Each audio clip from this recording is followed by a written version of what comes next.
হঠাৎ করে ওমরের নজর একটা বস্তির উপরে পড়লো, যেই করে এখনো আলো জ্বলে আর বাতি জ্বলে। ওমর দূর থেকে ভয় পেয়ে গেলেন, ঘটনা কি? ওই ঘরের ভিতরে আবার এত রাতে বাতি জ্বলে কেন? তাহলে কি দুষ্ট লোকদের কোনো আসর বসেছে নাকি? একটু ভালো করে দেখা দরকার। ওমর বের হয়ে গেলেন, কাছে গেলেন। সাথে কোনো বডিগার্ড নাই, সাথে কোনো খাদেমও নাই। খাদেম তার আসলাম, আসলামকেও সাথে নিতে পারতেন কিন্তু নেন না। এই আসলাম ছিল হযরত ওমর ফারুক রাদিয়াল্লাহু তাআলা আনহুর গোলাম। হযরত ওমর আসলামকে তিনি স্বাধীন করে দিয়েছিলেন, আজাদ করে দিয়েছিলেন। বলেছিলেন, আসলাম আর তুমি আমার গোলামি করা লাগবে না, আজ থেকে তুমি হলে আজাদ।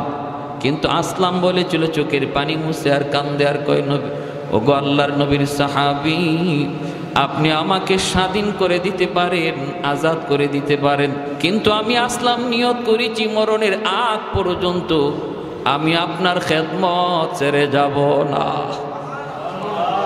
কি পরিমাণ মহব্বত, কি পরিমাণ ভালোবাসা! যে আসলাম ছায়ার মতো হযরত ওমরের পিছনে লেগে থাকে, কখন কি লাগবে সে আসলামকেও রাতের অন্ধকারে তিনি যখন ছদ্মবেশে বের হতেন জনগণের হালত দেখার জন্য, তাকেও সাথে নিতেন না। একা একা বের হইয়া ওই ঘরের পাশে যায় তিনি শুনেন, ঘরের ভিতর থেকে কয়েকটা শিশু বাচ্চার কান্নার আওয়াজ শোনা যায়। ছোট ছোট বাচ্চাগুলির কান্নার আওয়াজ শোনা যায়। হযরত ওমর তিনি তো চলে যাবেন, কিন্তু বাকি ছোট ছোট বাচ্চাগুলির কান্নার আওয়াজ শুনে তিনি থেমে গেলেন। ডাক দিয়ে বলতেছেন, এই ঘরে কে আসো?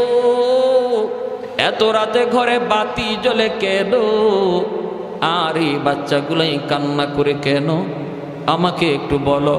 বলা মাত্রই ভিতর থেকে একজন মহিলার কণ্ঠ ভেসে আসে। মহিলাটা ডাক দিয়া কয়, কে গো, তুমি জানি না? যদি তুমি মুসাফির হও তুমি তোমার পথ ধরে চলে যাও, আমাকে কোনো প্রশ্ন করে আর কাঁদায়ও না, প্রশ্ন করে আমাকে আর আমার কষ্ট বাড়ায়ও না। কে তুমি জানি না, তুমি তোমার মতো চলে যাও। হযরত ওমর ডাক দিয়া বলে, মা একটু বলো না কি তোমার কষ্ট? বাচ্চাগুলি কেন কান্না করে? মহিলা তখন বলতেছে, মুসাফির, জানতেই যখন চাও তাহলে তুমি একটু জানো, এই বাচ্চাগুলি হলো একজন শহীদের রেখে যাওয়া ইয়েতিম বাচ্চা। অর্থাৎ বাচ্চাগুলির মা আমি, আমার স্বামী আর বাচ্চার বাবা। তিনি এক যুদ্ধে যায় শহীদ হয়ে গেছেন। তিনটা ইয়েতিম বাচ্চা আমি লালন পালন করতেছি। একজন মহিলা মানুষ কেমন করে তিনটা বাচ্চারে খাওয়াই, তিনটা বাচ্চারে কেমন করে লালন পালন করি। আজ একদিন নয়, 2 দিন হয়ে যায় আমার ঘরে কোনো খানা নাই। ছোট ছোট বাচ্চাগুলি ক্ষুধার যন্ত্রণায় তারা অস্থির হয়ে গেছে। আমাকে বলতেছে সন্ধ্যার সময়, মা গো, ও মা, আর পারি না গো মা, কলিজা চিবায়, মা খানার ব্যবস্থা করো। আমি তো খানার ব্যবস্থা করব কেমন করে? চুলার মধ্যে আমি আগুন জ্বালায়া পাতিলের মধ্যে পানি রাইকা গরম করতেছি আর বলতেছি, ধোঁকা দিচ্ছি, বাবা তোরা একটু ঘুমা। এই যে মা পাক করতেছি, কিছুক্ষণের ভিতরে পাক হয়ে যাবে। আমার ইচ্ছা হলো বাচ্চাগুলি যদি ঘুমায় যায় আর আমাকে জ্বালাবে না, আর আমাকে খানার কথা বলবে না। কিন্তু কিছুক্ষণ আগে বাচ্চারা ঘুম থেকে উইটা আবার বলতেছে, মা গো কই খানা কই? আমার একটা দুধের বাচ্চা ক্ষুধার যন্ত্রণায় অস্থির হয়ে গেছে, আমার বুকের দুধ শুকায় গেছে, আমারও আজকে 3 দিন যাবত খানা নাই। ও মুসাফির, তুমি শুনো, তোমাকে সাক্ষী রেখে বলতেছি, একটা শহীদের পরিবারে তো কষ্ট চলছে। একজন শহীদের 3টা বাচ্চা আজকে 3 দিন পর্যন্ত না খাওয়া। ভালো করে শুনো, তোমাকে সাক্ষী রেখে বলছি, মদিনার বাদশা ওমর কেন কবর নিল না? আমি কিয়ামতের ময়দানে আল্লাহর আদালতে উমরের বিরুদ্ধে মামলা দিব, আল্লাহর আদালতে উমরের বিরুদ্ধে মামলা দিব। কেন উমর আমাদের খবর নিল না, খোঁজ নিল না? এই কথা যেই মাত্র মহিলা বলছে, হযরত ওমর তিনি তো নিজের পরিচয় আর দেন না, পশমটা খারায় গেছে। একদম তিনি কাঁপতে শুরু করছেন। কয় কি? ওমরের চোখ থেকে তখন অজান্তেই পানি চলে আসলো। ওমর তখন ডাক দিয়া বলে, মা গো, খলিফা তো বিভিন্ন ব্যস্ততায় থাকি, তুমিও তো একটু খবর দিতে পারতা। মহিলায় কয়, মুসাফির, তুমি তো দেখছি নবীর হাদিস জানো না। আমার নবীর হাদিস হলো বাদশা খবর নিবে, জনগণ খবর দিবে না। এটা হলো আমার নবীর হাদিস। আমি কেন আমার খবর দিব? উমর তো আমার খবর নেওয়ার কথা। এই কথা বলতে উমর আর কথা বাড়াইলেন না, কথার কোনো জবাব দিলেন না। সুজা তিনি মদিনার দিকে দৌড় শুরু করলেন। দৌড়েন, কান্দেন আর দৌড়েন। গভীর রাত, বাইতুল মালের সামনে সেই ডাক শুরু করলেন, তোরা কে কোথায় আছো? তাড়াতাড়ি আসো। ম্যানেজার কোথায়? তাড়াতাড়ি বাইতুল মালের দরজা খোলো। আমি উমর রে তোমরা জাহান্নাম থেকে বাঁচাও, আমার গলায় রশি লাগানো থেকে তোমরা বাঁচাও। মহিলা বলেছে, আমার গলায় গামছা লাগাই আল্লাহর আদালতে ঘুরাবে। এ আমারে যদি বাঁচাইতে চাও তাড়াতাড়ি তোমরা গেট খুলো। সবাই ঘুম থেকে দৌড়ে উঠলো। বাইতুল মালের গেট খোলা হলো। আসলাম দৌড়ে আসলো। আমিরুল মুমিনিন, কি হয়েছে আসলাম? কথা বলবি না? তাড়াতাড়ি তোমরা আমার মাথায় খাদ্যের একটা বস্তা উঠায় দাও। আমার মাথায় তোমরা খাবারের একটা বস্তা উঠায় দাও। আর ওমর বলতেছেন, আসলাম রে, তুই দ্রুত করে পাকানো কিছু রুটি আর গোশত নিয়ে হাজির হ। ও আসলাম কয়, আমিরুল মুমিনিন, আমার কান্দে দেন, আমি কান্দে লইয়া যাই। ওমর কয়, না না আসলাম, তোর কাঁধে না, কারণ রশিটা লাগবে আমি উমরের গলায়, বস্তাটাও উঠবে আমি উমরের মাথায়। যদি উমরের গলায় রশি লাগানো থেকে বাঁচাইতে চাও, বস্তা তোমার মাথায় নয়, আমি উমরের মাথায় উঠায় দাও। এই বইলা হযরত উমর তিনি বস্তা মাথায় নিয়ে, আটার বস্তা মাথায় নিয়ে দৌড় শুরু করলেন। আসলাম পিছনে পিছনে কিছু রুটি আর গোশত নিয়ে দৌড়। হযরত উমর এই দরজার পাশে আইসাই তিনি বলতেছেন, মাগো, ও মা, এই যে কিছু খানা আছে, এই খানাটা আপনার বাচ্চাদেরকে দেন। আর ওই যে দেখেন আটার বস্তা আমি রেখে গিয়েছি, পরবর্তীতে আপনি খানা খাওয়ান। আমি গেলাম।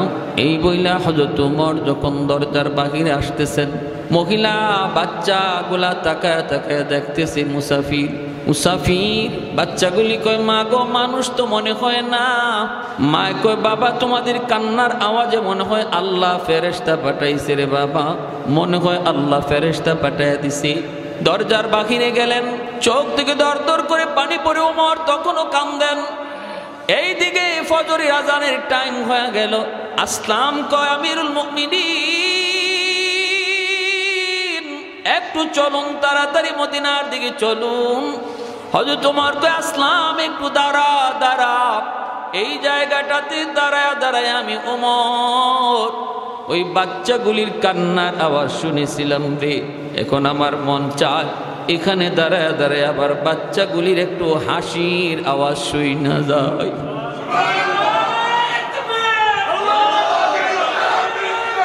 এখানে দাঁড়ায় আমি ওই শহীদের বাচ্চাগুলির কান্নার আওয়াজ শুনেছিলাম।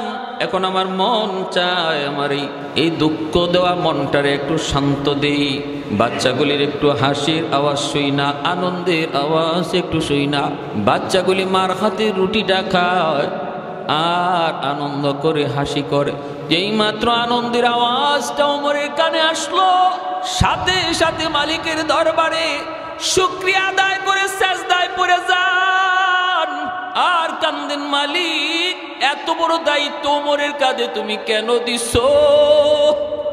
আল্লাহ, আমার তো ভয় হয়, এমন আরো জানি কতটা ঘর পইরা রইছে মালিক, কেমন করে তোমার আদালতে আমি ওমর জবাব দিব? এই বইলা ওমর তিনি চোখের পানি মুছেন, মদিনায় চলে গেলেন। মসজিদে নববীতে মুসল্লিরা বসা, ইমামতিও করবেন অর্ধ পৃথিবীর বাদশাহ হযরত ওমর ফজরের নামাজ পড়াবেন। নামাজ পড়ায় ওমর বলেন, ইয়া আইয়ুহাল মুসাল্লুন, ও মুসল্লিরা যে যেখানে আসো বসে যাও। ইন্দানা হাত, আমাদের সামনে একটা বিচার রয়েছে, কঠিন বিচার। যে যেখানে আসো তোমরা বসা থাকো, তোমাদের সামনে একটা বিচার হবে, খতরনাক এক বিচার, অনেক কঠিন এক বিচার। মানুষজন মনে মনে ভাবতেছে রাতের অন্ধকারে খলিফা তিনি তো ছদ্মবেশে হাঁটেন, কোথায় জানি কি অন্যায় দেখছেন, অপরাধ দেখছেন, না জানি এখন বিচার কেমন বিচার হয়। হযরত ওমর তখন পুলিশ ডাক দিলেন তখন ওনার বাহিনী কি ডাইকা বলতেছেন, যাও মদিনার পাশেই অমুক এলাকা, ওই এলাকায় যায় দেখবা রাস্তার পাশে একটা এরকম বস্তি, এরকম একটা ভাঙ্গাচোরা ঘর, এই ঘরে যায় দেখবা একজন মহিলা, সাথে আছে তার 3টা বাচ্চা। যায়া তোমরা বলবা আমি ওমরের ওয়ার্ডার, আমি ওমরের আদেশ, তারা যেন আমার দরবারে হাজির হয়, আমার দরবারে যেন হাজির হয়। তুমি বলবা যদি সে আসতে না চায় জোর করে তারে হাজির করবা। এই বইলা যখন ওমর পাঠায় দিছেন, সাহাবায়ে কেরাম ভাবতেছেন না জানি ওই মহিলা কি অন্যায় করেছে, কি অপরাধ করেছে। কারণ রাতের অন্ধকারে ওমর তিনি তো দেখছেন, হাঁটছেন, হয়তো নজরে পড়েছে, না জানি কি অন্যায় কি অপরাধ ওই মহিলা করলো। তারা তো গেল আর সবাই যার যার জায়গায় বসে আছে। যাইয়াই তারা বলতেছি, চলেন আপনাকে খলিফা ডাকছেন। মহিলা কয় কেউ কি? কে? বলে হযরত ওমর। কলিজা কাইপে উঠছে মহিলার, কয় কি? ওমর আমাকে ডাকলেন দরবারে। বলে কেন? তারা বলতেছে জানি না কেন, তবে বলছেন যদি যেতে না চান জোর করে আপনাকে নেওয়া হবে। কলিজায় পানি নাই, মহিলার ভয় পেয়ে গেছে। বাচ্চাগুলি পর্যন্ত ওমরের নাম শুনলে কাঁপে সবাই। সেখানে অর্ডার হলো যেতে না চাইলে জোর করে নেওয়া হবে। তাহলে অপরাধ কোনো সহজ অপরাধ নয়, অপরাধ কোনো ছোট নয়, জটিল থেকে জটিল। মহিলা ভয় পেয়ে গেছে আর বলতেছে, মালিক কোন অপরাধ করলাম? আল্লাহ কোন শাস্তির মধ্যে তুমি পালাইছো, কোন পরীক্ষার ভিতরে আমাকে ফালাইছো? এতদিন না খাইছিলাম তো ভালোই ছিলাম, রাতে কি খাইলাম না খাইলাম, মুসাফির আমার খানা খাওয়াইলো, আর এখন উমরের আদালতে বিচার। 3 দিন উপাস ছিলাম তো ভালোই ছিলাম। মালিক ওমরের দরবারে আসামি হতে হয় না, এখন তো দেখি উমরের দরবারে আমি আসামি। মহিলা চোখের পানি মুছে আর রানা দিছে। বাচ্চা 3টারে নিয়া, 2 দিকে 2টা বাচ্চা, বুকের দুধের বাচ্চাটারে কুলে নিয়া, দুটা দুধের বাম দিকে ডান দিকে 2 বাচ্চা হাঁটতে পারে, আর একটা বাচ্চা কোলে। ওই বাচ্চারও মার শাড়ি 2রা কাঁপতেছে আর কইতেছে, মা ও মা কি হবে, কি হবে গো মা? মা তখন বলতেছে, বাবা আল্লাহর কাছে দোয়া করো, জানি না কি অপরাধ হয়েছে, কি শাস্তি হয়েছে। হ্যাঁ আমি যে বলেছিলাম মুসাফিরকে যে উমরের বিরুদ্ধে আল্লাহর আদালতে মামলা দিব, আল্লাহর আদালতে গামছা লাগাবো, গলায় গামছা, হয়তো ওই মুসাফির উমরকে বইলা দিছে, হয়তো ওই মুসাফির উমরকে জানায় দিছে, এজন্য আমার বিরুদ্ধে মামলা। মহিলা রওনা দিছে ভয়ে ভয়ে, কাঁপতে কাঁপতে আল্লাহর দরবারে দোয়া চায়া চায়া। মদিনার মসজিদে মসজিদ ভরপুর, মুসল্লি সবাই অপেক্ষায়। বিচার হবে একজন মহিলার। আল্লাহর নবীর সাহাবী, অর্ধ পৃথিবীর বাদশাহ, খলিফাতুল মুসলিমিন, আমিরুল মুমিনিন হযরত ওমর ফারুক রাদিয়াল্লাহু তাআলা আনহু মসজিদের মিম্বরের মধ্যে বসে বসে অপেক্ষায়। তাকায় দেখেন, ওই যে দেখা যায় মহিলা আসতেছে। হযরত ওমর পাশাপাশি কাছাকাছি আসা মাত্রই তিনি বলতেছেন, মুসল্লি ভাইয়েরা তোমরা মাঝখান দিয়ে জায়গা করে দাও, মাঝখান দিয়ে জায়গা করে দাও, তারে সামনে আসতে দাও। মাঝখানে জায়গা করে দেওয়া হয়। মহিলা মসজিদের কাছে আইসে যখন মিম্বরের দিকে তাকাই এই ঝাপসা ঝাপসা চেহারাটা দেখা চিনে ফেলেছে। মিম্বরে বসা যে মানুষটা, এই মানুষটাই তো গতকালকের মুসাফির, যেই মুসাফির আমাকে আমার বাচ্চাদেরকে খানা খাওয়াইলো। ওই মুসাফিরকে মদিনার মসজিদের মিম্বরে বসা দেখা যায়। আর মিম্বরে তো সাধারণ কোনো মানুষ বসে না, মিম্বরে বসে খলিফাতুল মুসলিমিন, আমিরুল মুমিনিন ওমর। হায়, তাহলে আমার সাথে গতকাল ওই মুসাফির বেশে যার কথা হয়েছে, উনি তাহলে খলিফাতুল মুসলিমিন। হায় রে, আমি তার এত বড় কথা কইছি, আল্লাহর আদালতে তার গলায় গামছা লাগাবো, না জানি কি বিচার হয়, না জানি কি বিচার হয়। কাপ শুরু হয়ে গেছে মহিলার শরীরে, বাচ্চাগুলি মাকে জড়ায় ধরছে, বাচ্চারাও ভয়ে কাঁপতেছে। সামনের দিকে আগায়, কাছাকাছি যাওয়া মাত্র হযরত ওমর পাশেই তিনি একটা বসার জায়গায় মহিলাকে বলেন, মা তুমি বসো। ওই জায়গায় বসায়া ওমরের চোখ থেকে দর দর দর দর করে পানি ঝরে, চোখের পানি মুছেন। আর একটা গামছা লইয়া, গামছা দিয়া নিজের গলাটারে তিনি বাঁধলেন। এক মাথা দিয়া, গামছার এক মাথা দিয়া নিজের গলা বাঁধলেন, আর একটা মাথা ওই মহিলার হাতে ধরায়া দিয়া ওমর বলতেছেন, মাগো ও মাই গামছার মাথাটা তুমি ধরো, আর আমি উমরকে মদিনার অলি গলিতে তুমি ঘুরাও, তবু আল্লাহর আদালতে তুমি আমার গলায় গামছা লাগাইও না। দুনিয়ার আদালতে আমি উমরকে গামছা লাগাইয়া অলি গলিতে ঘোরাও, তবু আমার আল্লাহর আদালতে গলায় গামছা লাগাইও না। আমি কেন তোমার খবর নিতে পারলাম না? মহিলা চোখের পানি মুছে কাঁদতে কাঁদতে অস্থির। মহিলা বলতেছে, আমিরুল মুমিনিন, আমি আপনাকে চিনি নাই, চিনলে আমি এমন কথা বলতাম না। উমর বলেন, তুমি তো অন্যায় করো নাই, তুমি ঠিক বলেছ, ঠিক বলেছ।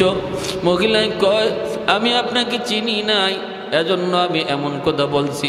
তিনি বলেন, তুমি আমার গলায় গামছা লাগায় ঘোরাও। মহিলা এবার কয়, আমিরুল মুমিনিন, আমি আমার অন্তর থেকে আপনাকে মাফ করে দিয়েছি, আপনার উপরে আমার কোনো অভিযোগ নাই, অভিযোগ নাই, অভিযোগ নাই। এখন আমার বুঝে পড়েছে মায়ার নবী কেন বলছেন, আমি নবীর পরে যদি নবী হইতো তাহলে হতো সে উমর।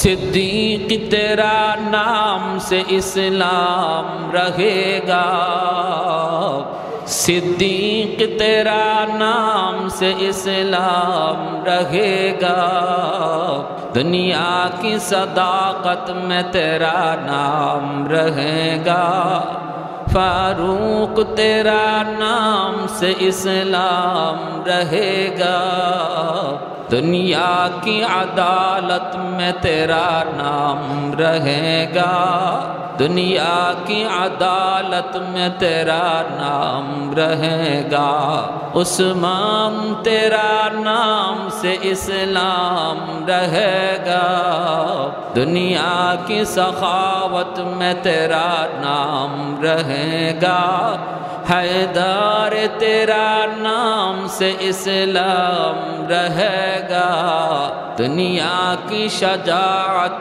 में तेरा नाम रहेगा, मुआविया तेरा नाम से इस्लाम रहेगा, दुनिया की सियासत में तेरा नाम रहेगा। तो जोरे शुरे बोली अल्लाहु अकबर, और एक जोरे अल्लाहु अकबर। मुसलमान अल्लाहु अकबरेर आवाज दिले कोनो असुविधा? কেন অসুবিধা হবে? ইমান যদি থাকে, নারায়ে তাকবীরের আওয়াজ, আল্লাহু আকবারের আওয়াজ, এটা তোমার ইমানের অংশ, ঠিক কি না? এখানে কোনো দল নাই, এখানে কোনো রাজনীতি নাই। নারায়ে তাকবীর আল্লাহু আকবারের ভিতরে কোনো রাজনীতির গন্ধ আনা চলবে না, কারণ এটা ইমানের অংশ। এজন্য ভাইরা আমার, ভালো করে খেয়াল করে শুনি, হযরত ওমর ফারুক রাদিয়াল্লাহু তাআলা আনহু তিনি বুঝা গেছেন আমানতদারি কারে বলে, আমানতদারি কারে বলে। এজন্য রে ভাই, আমার আমানত ছোট হতে পারে, কিন্তু এটা আমার কাছে আমানত, এই দেহটা আমার কাছে আমানত। এজন্য এই দেহের উপরে নিজের সিদ্ধান্ত চলবে না, সিদ্ধান্ত চলবে আল্লাহর। এই দেহটা, এই দেহের কোনো অঙ্গ বিক্রি করা যায় না। কেন অঙ্গ বিক্রি করা যায় না? চোখ বিক্রি করা যায় না, নাক বিক্রি করা যায় না, কান বিক্রি করা যায় না, হাত বিক্রি করা যায় না, কারণ মালিক আমি না, মালিককে আর একটু জোরে। নিজে নিজের জান নেওয়া যায় না, এই কথা বলার সুযোগ নাই। আমার জান আমি নিব, অসুবিধা কি? কোনো সুযোগ নাই, কারণ জানের মালিক কে? আল্লাহ আমার কাছে আমানত। এজন্য আত্মহত্যা করা, সুইসাইড করা হারাম। এতটা নারাজ, এতটা নারাজ, আল্লাহ এত নারাজ, যে নিজে নিজে নিজের জান নেয়, তার ব্যাপারে শরীয়তের সিদ্ধান্ত এলাকার ইমাম, এলাকার গণ্যমান্য তার জানাজার নামাজটা পর্যন্ত পড়তে পারে না, গোপনে গোপনে কয়েকজন পড়ে তারে কবরস্থ করে ফেলো। এতটা নারাজ আল্লাহ তার উপরে, কিয়ামতের ময়দানে এ যেভাবে আত্মহত্যা করছে এইভাবেই জাহান্নামের আগুনে তারে শাস্তি দেওয়া হবে। এত এত নারাজ আর গুসা আল্লাহ তার উপর। কারণ কি? কারণ হলো আমার মালিকানায় তুমি হাত দিছো, ঠিক কিনা? আল্লাহর মালিকানায় হাত দিলে আল্লাহ বরদাস্ত করে না। আল্লাহর মালিকানায় হাত দিলে আল্লাহ বরদাস্ত করে না। মৃত্যু আল্লাহর হাতে, ঠিক কিনা? কিন্তু ভাইয়েরা বন্ধুরা জন্য বলতেছিলাম, আমার উদ্দেশ্য হলো আমানতের ভিতরে বুঝানো সন্তান বহুত বড় আমানত রে ভাই। এজন্য অনুরোধ করব, সন্তানটারে যেখানে মন চায় সেখানে ভর্তি করা যাবে না, যা মন চায় তারে শেখানো যাবে না, যা মন চায় তারে কাপড় পরানো যাবে না। আমার সন্তানটারে আমি কেমন পোশাক পরাবো সেটাও আমার আল্লাহর মর্জি মতো চলবে। সন্তানরে কি পরাবো সেটাও আমার আল্লাহর মর্জি মতো। আমার সন্তানের চিন্তা ফিকির কি করাবো সেটাও আমার আল্লাহর মর্জি মতো। আমার সন্তানরে ঘরে কি দেখাবো সেটাও আল্লাহর মর্জি মতো। আমার সন্তানরে কান দিয়ে কি শোনাবো সেটাও আমার আল্লাহর মর্জি মতো। ঘরের ভিতরে টেলিভিশন চলবে, সন্তান সিনেমা দেখবে, সন্তান গান শুনবে, সন্তান কান দিয়ে গান শুনবে, চোখ দিয়ে সিনেমা দেখবে। যেই বাবা যেই মা এই দৃশ্যগুলি সন্তানকে দেখাইলো শুনাইলো, আমানতে খেয়ানত করলো, সন্তান আল্লাহর আদালতে কইব, মালিক আমি তো ছোট্ট বাবু বুঝি নাই, আল্লাহ তোমার আদালতে মামলা দিলাম, তোমার আদালতে মামলা দিলাম। বাচ্চাগুলি ছোট্ট হলো, তাদের কান হলো অডিও রেকর্ডার, চোখ হলো তাদের ভিডিও রেকর্ডার। শিশু বয়সী বাচ্চা চোখ দিয়ে যা দেখে মরণ পর্যন্ত এটা তার ইয়াদ থাকে। শিশু বয়সী বাচ্চা কান দিয়া যা শুনে মরণ পর্যন্ত ইয়াদ থাকে। কারণ শিশুকালে তার দিল দেমাগ হলো কাদা মাটির মতো, যা লিখবেন তাই লেখা যায়। মাটি যদি শক্ত হয়ে যায় লিখতে চাইলেও লেখা যায় না। এজন্য বাচ্চাগুলি শিশু বয়সেই তারে যা শিখাইবেন এটাই তার মরণ পর্যন্ত আসর থাকবে। এজন্য বলি, আলেম বানান নূরুন আলা নূর, হাফেজ বানান নূরুন আলা নূর। বানাবেন না আপত্তি নাই, ডাক্তার বানান, ইঞ্জিনিয়ার বানান, কিন্তু বলবো 5 বছর শিশুকালে মাদ্রাসায় পড়াইতে হবে। শুধু মক্তবে 1 ঘন্টা পড়াইলে পরে বাপ মার জিম্মাদারি আদায় হবে না। কারণ 1 ঘন্টা মক্তবে হুজুরে পড়ায় 100-200 ছাত্র, পড়াইব কখন, সবক দিব কখন, নিব কখন? 1 ঘন্টার সময় 200 ছাত্ররে একজন হুজুরে ফরানি তো পরে আগে মায়ের বাঙ্গানি আর সারানি, এতই তো তার 1 ঘন্টা যাবে, ঠিক কিনা? খালি এরা মামলা শেষ করতে, এই মক্তবের বাচ্চাদের মামলার বিচার করতে 1 ঘন্টা লাগবে, পড়াইবা টাইম কই? অতএব বাপ মা যদি মনে করো আমি তো আমার পুত্রে মক্তবে দিছি, আমি আমার বাচ্চারে বক্তব্য দিছি, নো নো, দায়িত্ব আদায় হয় নাই। বাবা হিসেবে দায়িত্ব আদায় হবে না। নুরানি মাদ্রাসাগুলাতে এখন 5 বছর মাদ্রাসায় পড়াইলে স্কুলের অঙ্ক ইংরেজি সমমানের পড়ানো হয়। আপনার ছেলে কি অনায়াসে আপনি হাই স্কুলে ভর্তি করতে পারবেন 5 বছর পরে। কারণ মাদ্রাসাগুলোতে এখন অঙ্ক ইংরেজি স্কুলের মানের আছে, বর্তমানে আছে। আমাদের জমানায় তাও ছিল না, আমাদের সময় তাও ছিল না। এজন্যই আমার আব্বা আমারে 5 বছর স্কুলে পড়াইছে, যে কারণ মাদ্রাসায় তখন অঙ্ক ইংরেজি একবারে নাই বলতেই ছিল না। এখন ওলামায়ে কেরাম এগুলাকে যুক্ত করছেন এই ভেবে যে অনেক বাপমাই পরবর্তীতে চিন্তা করে যে তারে আধুনিক জেনারেল লাইনে পড়াবে, তো জেনারেল লাইনে পড়াই দিয়ে 5 বছরের ভিতরে সে যেন দিন লইয়া যাইতে পারে, আল্লাহর পরিচয় লইয়া যেন যাইতে পারে। এজন্য জেনারেল শিক্ষার সমন্বয়ে 5টা বছর মাদ্রাসা চলে। আমারে যখন আমার আব্বা স্কুল থেকে মাদ্রাসায় আনেন তখন আমার চাচারা বাধা দিছেন। আমি তখন ক্লাস 5-এ বৃত্তি পাইছি। চাচারা বাধা দিছেন, পোলাটারে মাদ্রাসায় ভর্তি করতেছো, খাইব কেমনে, চলবো কেমনে, বউ ফালবো কেমনে? সমাজে এমন কথা আসেনি না নাই? মাদ্রাসায় পড়লে বউ ফালা যায় না। হ্যাঁ, তো আমার আব্বা বললেন যে আমার ছেলেরে জিগাও সে কোথায় পড়বে। আমাকে আব্বা স্কুলে নিয়ে যাইতেন আর বলতেন, বাবা তোমার স্কুলে নিতেছে ঠিক, কিন্তু তুমি কিন্তু মাদ্রাসায় পড়বা। আমার গোষ্ঠীতে কেউ মাদ্রাসাত নাই, কেউ নাই, সব জেনারেল শিক্ষায় শিক্ষিত। আমার ফ্যামিলি তো আমি শুধু একা। ছোট ভাই বর্তমানে এখন আইন মন্ত্রণালয়ের উপসচিব, বহুত বড় প্রমোশন হয়েছে কয়েকদিন আগে, আইন মন্ত্রণালয়ের উপসচিব আমার আপন ছোট ভাই। এরপরের ছোট ভাইটা আমেরিকা নিউ ইয়র্কে ফ্যামিলি সহ। 3 ভাই আমরা, 1 বোন ঢাকাতে আছে, আমি শুধু মাদ্রাসায়। আমার চাচারা যখন জিজ্ঞেস করলেন, বাবা কি ব্যাপার, তুমি স্কুলে পড়বা না মাদ্রাসায় পড়বা, কারণ সিদ্ধান্ত আমার উপরে চলে আসছে, আমি যা বলবো তা। আমি স্কুলে যাইতাম আর আব্বা আমারে বিকালবেলা মাদ্রাসায় লয়ে যেতেন, মাদ্রাসায় নিয়ে ঘুরাইতেন, মাদ্রাসা দেখাইতেন, এজন্য মাদ্রাসার প্রতি আমার দরদ জন্মে গেছে, আমারও মায়া লেগে গেছে। স্কুলে যাই কিন্তু স্বপ্ন দেখি মাদ্রাসার। তো চাচারা যখন জিজ্ঞেস করছেন তুমি কই পড়বা বাবা, স্কুলে না মাদ্রাসায়, আমি ফার্স্ট চান্সে বলছি মাদ্রাসায় পড়বো, সিদ্ধান্ত পাই না। আমার আব্বা আমারে মাদ্রাসায় দিয়ে ঠকছেন, কি করেন আপনারা, ঠকছেন? হ্যাঁ, আমার চাচারা যারা বাধা দিয়েছিলেন তারা তো এখন দেখতেছে আলহামদুলিল্লাহ, সারা দেশব্যাপী সুনাম। এলাকার মধ্যে আমার ভাই এখন সচিব, কিন্তু তার এতটা পরিচিতি নাই, আল্লাহ রহমতে যতটা পরিচিতি আমার আছে, ঠিক না? তাইলে আপনি আপনার মাদ্রাসায় ছেলেরে দিতে, ছেলেরা আলেম বানাইতে আপনার কোন জিনিস বাধা দিচ্ছে? সমাজের ওই কথা যে বউ ফালবো কেমনে, চলবো কেমনে, এই কথা আপনার বাধা দিচ্ছে। যারা এই সমস্ত কথাকে উপেক্ষা করে সন্তানরে মাদ্রাসায় পড়াইতেছে, যে আমার সমাজ কি বলল সেদিকে আমি দেখব না, আমি দেখতেছি আমার আল্লাহ আমার উপর রাজি কিনা, এই চিন্তায় যারা সন্তান মাদ্রাসায় দিছে, হাসরের মাঠে তাদের মাথায় মুকুট পরানোর জন্য আল্লাহ অপেক্ষায় বসা থাকবে। আর হাসরবাসী দেখবে কেন আল্লাহ ওই আলেমের বাবা হাফেজের বাপ মারে কেন মুকুট পড়াবে, এজন্য স্পেশাল তাদের এই পুরস্কারটা। সমাজ চলছিল একদিকে, সমাজ বলছিল তোমার ভিন্ন কথা, কোনো কথা তুমি কান দাও নাই, সমাজের তালে চলো নাই, আমি আল্লাহকে রাজি করার নিয়তে আমানতের 100 আমানতদারি আদায় করেছো, পুরস্কার আমি আল্লাহ নিজের হাতে দেব, পুরস্কার নিজের হাতে দেব, তুমি আমানতদারি 100 আদায় করেছো। দাউহু আহসানু মিন দাউই শামস, মায়া নবী বলে এই মুকুটের পাওয়ার সূর্যের পাওয়ারের চেয়েও বেশি হবে। সুবহানাল্লাহ।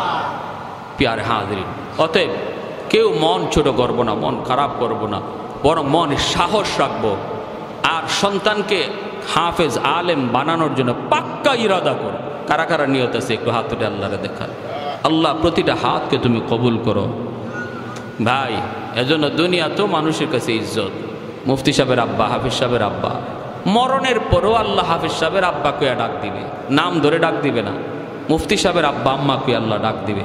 একজন আলেমের বাপ মার এতটা সম্মান আল্লাহ হাসরের মাঠে দিবে। আমরা চাই না এই সম্মান পাইতে? ইনশাআল্লাহ সবাই চাইতো।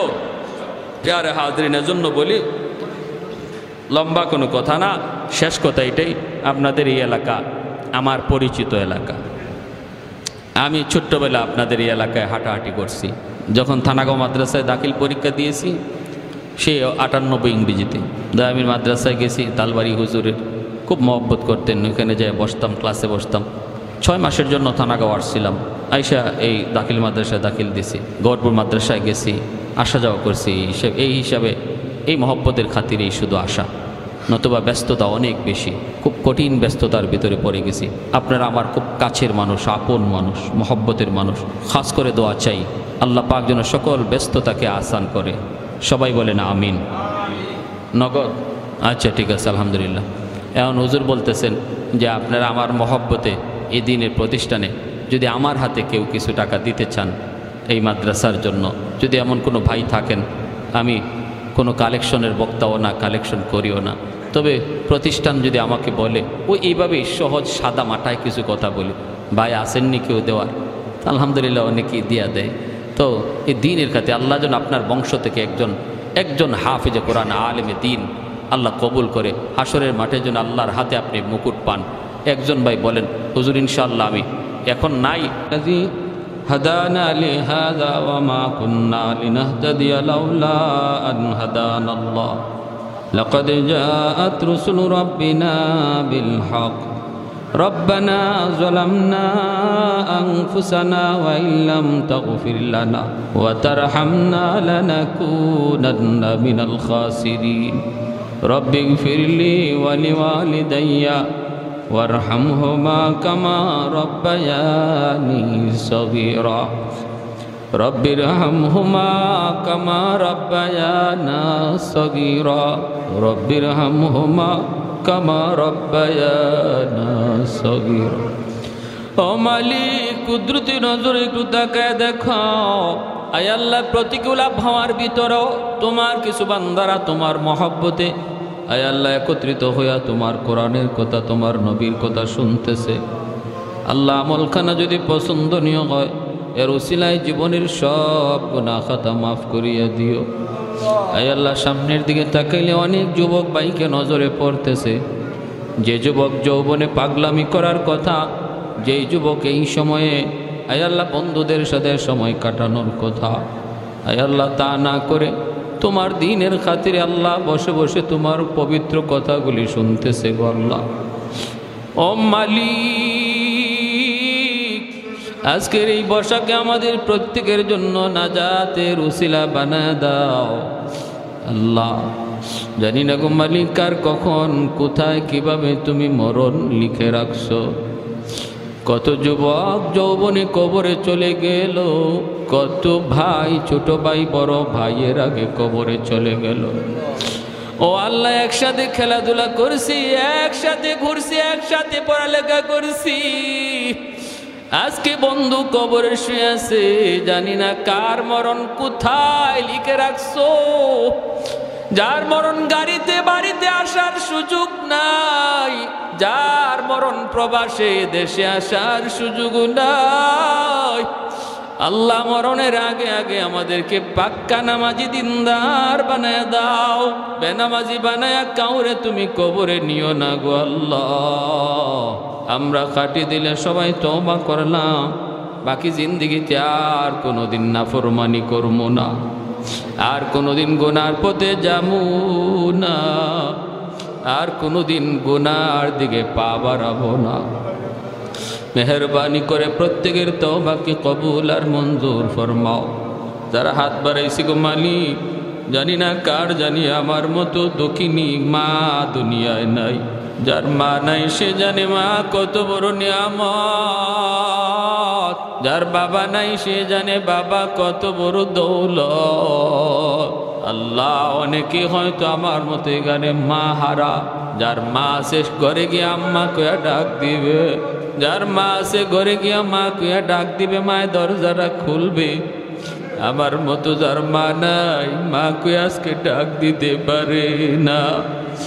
যেই সন্তানের মা আছে, যেদিন সন্তান বাড়িতে আসার নাম বলে, ওই রাতে দক্ষিণী মা সারা রাত ঘুমায় না, সন্তানের অপেক্ষায় দাঁড়ায় দাঁড়ায় কাঁদে। আল্লাহ, আজকে আমার মতো যার মা নাই, এমন মা দুনিয়ার কোথায় গেলে আমরা পাবো?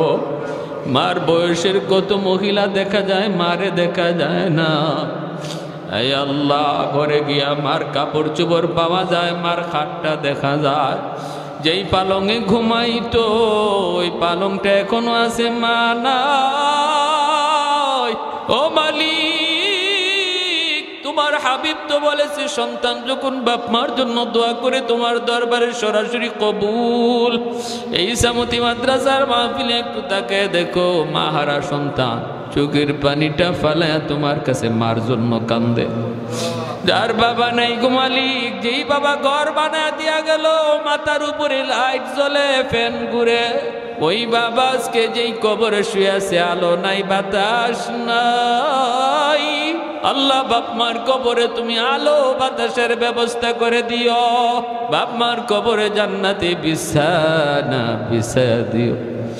আয় আল্লাহ, দাদা দাদি নানা নানি শ্বশুর শাশুড়ি বিবি বাচ্চা ভাই বোন, ডাইনে বামে সামনে পিছনে যত মায়ার মানুষ কবরে শুয়ে আছে, আল্লাহ এই মাদ্রাসার খাতিরে মাহফিলের খাতিরে প্রত্যেকের কবরকে জান্নাতের বাগান বানায়া দিও।